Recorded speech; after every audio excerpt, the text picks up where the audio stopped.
Guys, I rarely start a monologue with a warning, but I want you to consider yourself informed. If you didn't already have a raging gun boner before now, you're about to.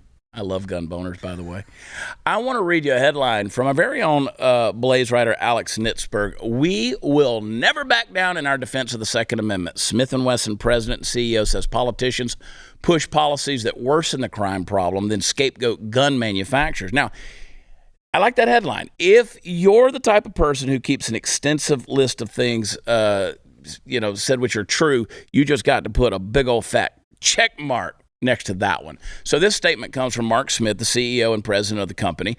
And I want to read some of it to you because it's right on the money. Here's what he said. He said, a number of politicians and their lobbying partners in the media have recently sought to disparage Smith Wesson. Some have had the audacity to suggest that after they have vilified, undermined, and defunded law enforcement for years, supported prosecutors who refuse to hold criminals accountable for their actions, overseen the decay of our country's mental health infrastructure, and generally promoted a culture of lawlessness, Smith Wesson and other firearm manufacturers are somehow responsible for the crime wave that has predictably resulted from these destructive policies. But they are the ones to blame for the surge in violence and lawlessness, and they seek to avoid any responsibility for the crisis of violence they have created by attempting to blame Smith Wesson, other firearm manufacturers, and law-abiding gun owners.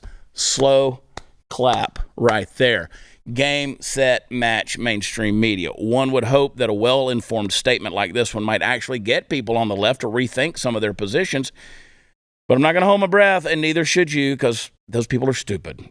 Listen, folks, as a nation, we absolutely cannot be held to soft pedal push of creeping leftist thinking as it surrounds issues like this. And you know why?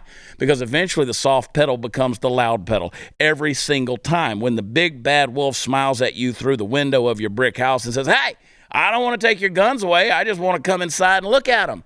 It's already too late to assume that he has anything other than nefarious intentions. Whether the left likes it or not, America is a gun culture. We are a gun culture. And that's not only not a bad thing, it's necessary and it's a good thing. Not just because police aren't the first responders. You are.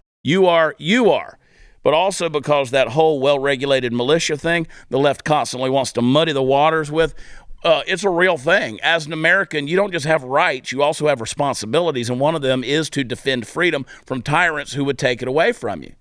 Everybody on the progressive left and half the people on the right get squeamish when you say something like this, but that includes the tyranny of your own government.